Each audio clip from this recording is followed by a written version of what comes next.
In 2023 in Australia, electric car sales doubled. Toyota sales went down by 7%. Tesla sales went up by nearly 140%.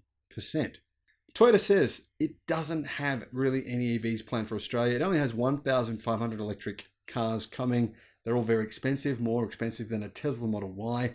But it says it will grow its sales somehow through magic in Australia in 2024. It says the car market here is going to shrink, but somehow it says it's going to increase sales, even though last year when sales in Australia hit a new record, its sales declined. Now, intriguingly, Tesla actually pulled an amazing achievement here against Toyota in Australia. The Toyota Hilux, even though it's the second best-selling car here, actually, if you remove fleet purchases, it was only the 8th best-selling car. And the Tesla Model Y easily outclassed it. In fact, it smashed its sales here in Australia, which is an amazing achievement in a country that loves utes, loves pickup trucks. Somehow the Model Y took the sword to Tesla.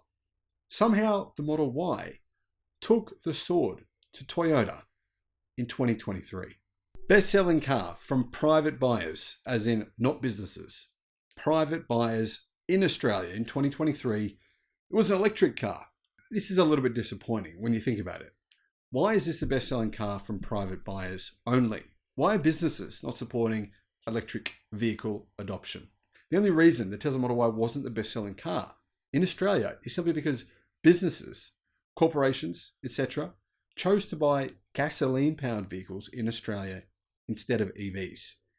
Private buyers, they went in a totally different direction. Electric car sales in Australia in 2023 actually doubled. Guys, you've got to say kudos to Australians for deciding, you know what, we're not dipshits, we're not idiots, we're going to adopt electric cars. And I've got to say, there's a lot of intelligent Australians that are talking about things in a way on forums, which is really like they know what they're talking about. They know the details of EVs. They know specifications, DC, AC charging. They understand basically the technology here. They understand the difference between LFP and ternary batteries, or NCM chemistry batteries versus LFP. There's literally probably more hundreds of thousands of Australians who understand the difference now. You can't say that about most places in the world. You really can't. Hello, my friends. Welcome to the channel. I'm Sam Evans. You're watching The Electric Viking. I'll be at Electrify Everything, which is actually only weeks away now. It's about 1 month away from today, from the 9th to the 11th of February. It's going to be the biggest car show in Australia. It's in Sydney, so I'd love to see you there. I'll put my promotion code. I've got a promotion code for 20% off tickets in the description below. The Tesla Model Y was Australia's best-selling car among private buyers in 2023.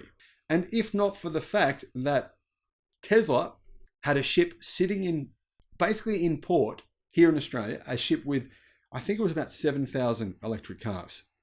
That was sent back in December. It was sent back to China from Australia because it had stink bugs on the ship. This happened to other brands as well, but to be honest, Tesla does seem to be targeted more than other brands, because other brands, they generally just clean it out. And they'll have a thing offshore where they'll send the ship offshore. They'll send cleaners out there. They'll remove whatever bugs or whatever thing is in there that's a biohazard, and then they'll bring the ship back. But for some reason, the Australian authorities sent the ship all the way back to China. So customers, I've read on forums, guys, I jumped on the Tesla Facebook group for Australia, and there's heaps of people saying, you know what, I'm really frustrated because I was meant to get my cars, meant to get my order, didn't get the car. That's the reason why. If those vehicles had have been delivered, which they would have been in December and possibly even earlier, I'm not too sure on that one, but possibly December, what that would have meant is thousands more sales, thousands more deliveries would have happened in Australia. And it's possible the Tesla Model Y could have even beaten the Toyota Hilux here in Australia. Maybe even the Ranger, I'm not sure. The Ford Ranger and Toyota Hilux have led overall new vehicle sales for close to a decade, when sales from all buyer types, including business and trade fleets, governments and rental car companies, are included. But if you only include private buyers, so you're just looking at what private buyers who paid for the car themselves and registered it in their name are counted, then the Tesla Model Y was the best-selling car in Australia. beating the MG ZS and the Toyota RAV4 SUV. Looks a little bit like California, where the Model Y also easily beats the Toyota RAV4 as well.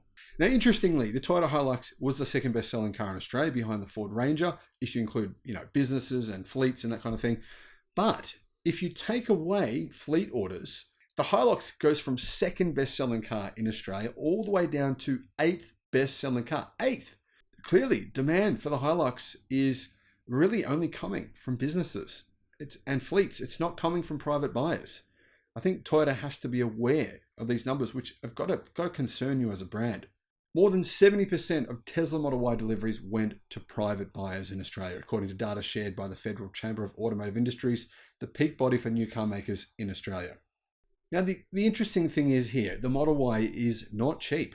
It starts from $70,000 drive away, $65,000 before taxes and fees.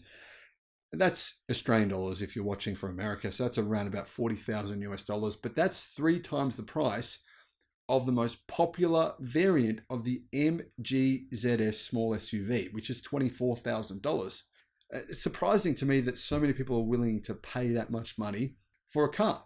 I think it's great that they are, because you're getting a good car. But there's other great cars on the list as well. And this is what really surprises me.